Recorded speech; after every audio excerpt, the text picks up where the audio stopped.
ጊዜ እንዴት ይበራል! ከዛሬ 14 ዓመታት በፊት ኢትዮጵያ ብቻ ሳትሆን መላ የአፍሪካ አህጉር ድምፁን ያደምጠው የነበረው በፖሊሲዎቹ የሚወደደውን ያህል የሚወቀሰው ግን ደግሞ ማንም ሊክደው የማይችለው የራሱ ግርማ ሞገስ የነበረው መሪ አልፏል። አቶ መለስ ዜናዊ። ይህ አቶ ጌታቸው ረዳ ኤክስ ገጻቸው ላይ ያሰፈሩት ጽሑፍ ነው።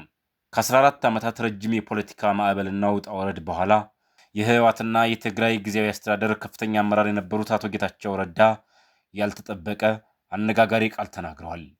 እሱ ካንዱ በቀር ሌላ የሌለው አቻ የሌለው ነበር ሲሉ ስለ አቶ መለስ ጽፈዋል። በእርግጥ አቶ ጌታቸው መለስን ለምን ናፈቋቸው? ይህ ንግግር ተራይ ስሜት መግለጫ ነው ወይስ የወቅቱ የፖለቲካ ባዶነት የፈጠረው እውነት? አቶ ጌታቸው ረዳ አቶ መለስን ሲገልጿቸው ስለ ፖሊሲዎቹ ሊኖራቸው የሚችለው ምንም አይነት ቅሬታ ቢኖር የትኛውም መሪ ከወቀሳ ነፃ አይደለም። በእያንዳንዱ መሪዎች ለመኖርና በጥሩ መለኪያ ዘንድ ውድ ብሎ ለያዘው ነገር ሁሉ ያለውን ሁሉ ለመስጠት የቻለውን ሁሉ አድርጓል ይላሉ። ይህ አባባል ቀላል የፖለቲከኛ ወሬ አይደለም። አቶ ጌታቸው እያሉ ያሉት መለስ ፍጹም ነበር ማለት አይደለም። ይልቁንም መለስ ላመነበት ዓላማና ርዕይ ሙሉ ማንነቱን እውቀቱንና ጊዜውን የሰጠ ቁርጠኛ መሪ ነበር ነው እያሉ ያሉት። ለመሆኑ አቶ ጌታቸውንም ሆነ በርካታ ኢትዮጵያውያንን እንዲሁም የውጭ ሀገር ዲፕሎማቶችን ሳይቀር መለስን እንዲናፍቁ የሚያደርጋቸው ምስጢር ምንድን ነው? አራት ዋና ዋና ነጥቦችን ማንሳት እንችላለን። የርዕይና የርዕዮተ ዓለም ጥልቀት።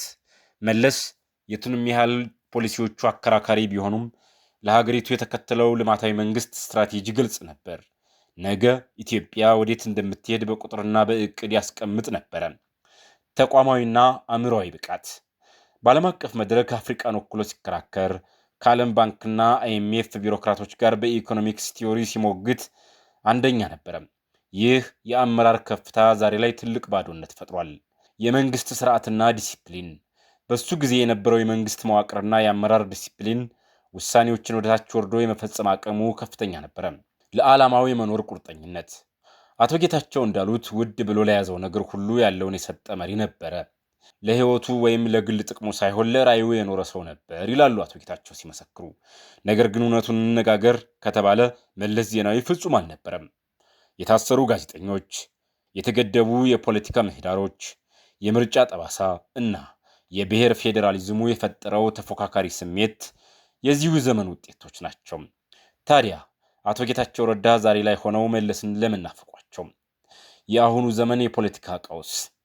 የዛሬቱ ኢትዮጵያና ትግራይ ያሉበት ውስብስብ ሁኔታ፣ የጦርነት ጠባሳ፣ የኢኮኖሚ ውጥረትና የአመራር ክፍተት ሲታይ የመለስ አይነት ጠንካራና ስትራቴጂካዊ መሪ መናፈቁ ተፈጥሯዊ ነው። የአመራር ጥራት ንጽጽር። አቶ ጌታቸው በተዘዋዋሪ እያሉ ያሉት ዛሬ ላይ ያሉ መሪዎች የመለስን ያህል ለሀገርና ለሕዝብ ቁርጠኛ አይደሉም የሚል ስሜት ሳይሆን አይቀርም። ታሪክ የራሷ ፍርድ አላት።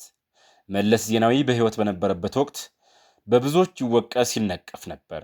ዛሬ ግን ከ14 ዓመታት በኋላ የቅርብ ታጋዮቹ ብቻ ሳይሆኑ የፖለቲካ ተፎካካሪዎቹ ሳይቀር አቻ አልነበረውም ለማለት ተገደዋል። አቶ ጌታቸው ረዳ እንዳሉት መሪዎቹ ፍጹም ላይሆኑ ይችላሉ። ነገር ግን ለያዙት ዓላማ ሙሉ ማንነታቸውን ሲሰጡ ታሪክ ያከብራቸዋል። መለስ ዜናዊ ያለፈው ታሪክ ብቻ አይደለም፣ የዛሬው የፖለቲካችን ትልቅ መለኪያና የክፍተት ማሳያ ነው እንደ አቶ ጌታቸው ገለጻ።